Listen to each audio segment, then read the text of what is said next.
Pinangangalagaan ng PNP EOD K9 Group ang kalusugan at kakayahan ng kanilang mga K9 dogs upang maging handa at epektibo sa kanilang mga operasyon. Yan ang balitang hatid ni Patrolwoman Femari Octaviano.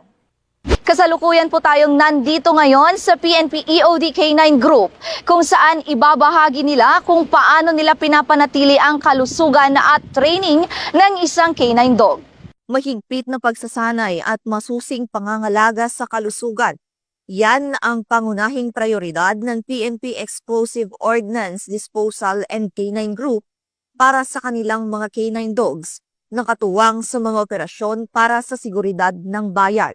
Sa pamumuno ni Police Brigadier General Albert G. Magno, Director ng PNP EOD K9 Group, sinisiguro ng unit na ang bawat K9 ay dumaraan sa regular na pagsusuri ng mga veterinaryo bago, habang at matapos ang kanilang deployment. Ito ay upang matiyak na ang mga ito ay nasa maayos na kalagayan at handang gampanan ang kanilang mahalagang tungkulin. Ako po si Police Staff Sergeant Christian Valenzuela, Assistant Veterinarian po dito sa K9 Operations Division, PNP EOD K9 Group.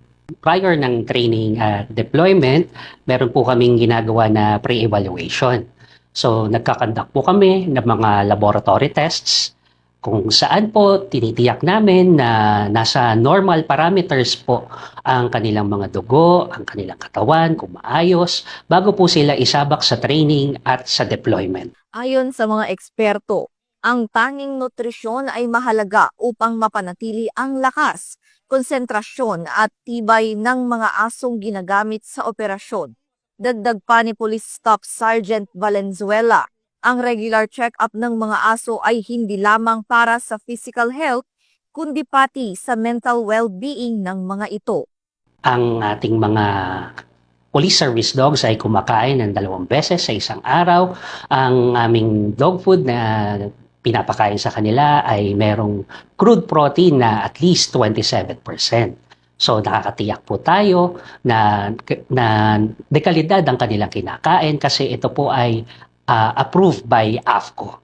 Samantala, ibinahagi naman ni Police Colonel Arnold Perez Solomon, ang Chief K9 Management and Training Division, na bahagi rin ng pamunuan ng grupo na ang training ng mga aso ay maingat na dinisenyo upang tumugma sa iba't ibang uri ng operasyon gaya ng explosive detection, search and rescue at tracking.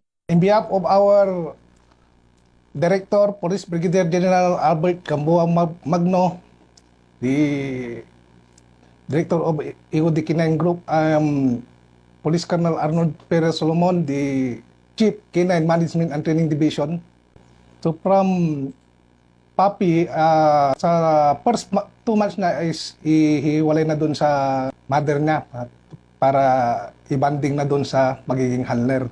Pag nakikita natin na may mga exposure na sa environment, sasanay naman natin sa mga obedience, kasama na rin doon sa yung tinatawag na kinneling, na sanay doon sa kennel niya kung paano pumasok sa kennel o lumabas. Then kung magaling na yung aso sa mga may basic obedience na siya, then maganda na rin yung exposure niya. Ibig sabihin, hindi na siya natatakot sa mga iba't ibang mga bagay. Mayroon tayong iba-ibang discipline tulad ng narcotics, detection dog, explosive detection dog, then search and rescue dog, then combat tracking dog, police security and protection dog. So, isisilik natin yung aso, titingnan natin yung yung heart niya, kukonsider natin yung heart assessment.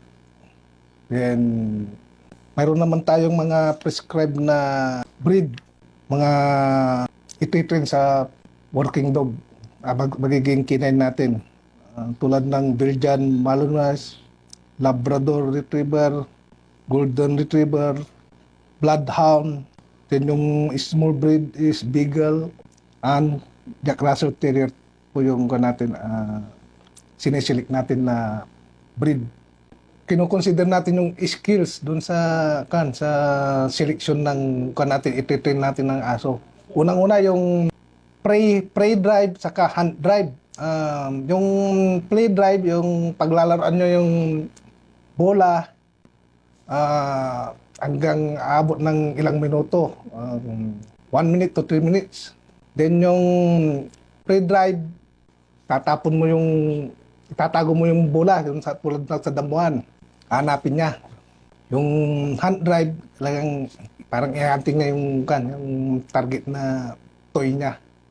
Either ball o kung ano yung mga toy na interested yung aso. Pag may malakas yung hunt drive niya, nakikipag-agawan pa yung dapat hindi niya binibitawan yung toy niya. So, yun ang mga sinisilik naming aso kasi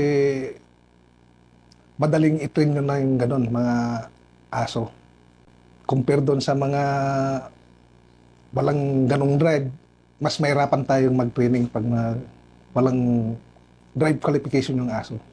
Para sa PNP EOD K9 Group, ang tagumpay ng bawat operasyon ay hindi lamang nakasalalay sa husay ng mga trainer, kundi pati na rin sa lakas, talino at kalusugan ng kanilang 4 na paang katuwang. Sinisiguro naman ng PNP EOD K9 Group na handa at nasa pinakamainam na kondisyon na ang kanilang mga K9 dogs mula sa mahigpit na training hanggang sa masusing pangangalaga sa kalusugan upang patuloy na maging matatag na katuwang sa pagpapanatili ng kapayapaan at kaligtasan ng publiko. Ang ating mga police service dogs ay merong araw-araw na health assessment. Bukod doon, meron din tayong monthly health assessment na ginagawa sa kanila. At doon sa mga malalayong regions, RECUS, meron po tayong programa, ang e-consulta, kung saan po online, nakakausap po ng mga dog handlers po natin ang ating magagaling na mga veterinaryo. So sa mga aso nyo po, meron man tong breed o kumbaga Aspen, wag po mag-atubili na sumangguni lagi sa sa inyong mga veterinaryo para makasigurado na maayos ang kanilang kalusugan. Lagi po na i-update ang kanilang mga bakuna, ang kanilang pagpupurga, at magpaprograma po na para makaiwas po sa mga parasitiko. Yan po, maraming salamat. Mula rito sa PNP EOD K9 Group, dito sa Campo Crame, ako ang inyong PNN correspondent, Patrolwoman Femery Octaviano, alagad ng batas, taga-taguyod ng Balitang Pulis.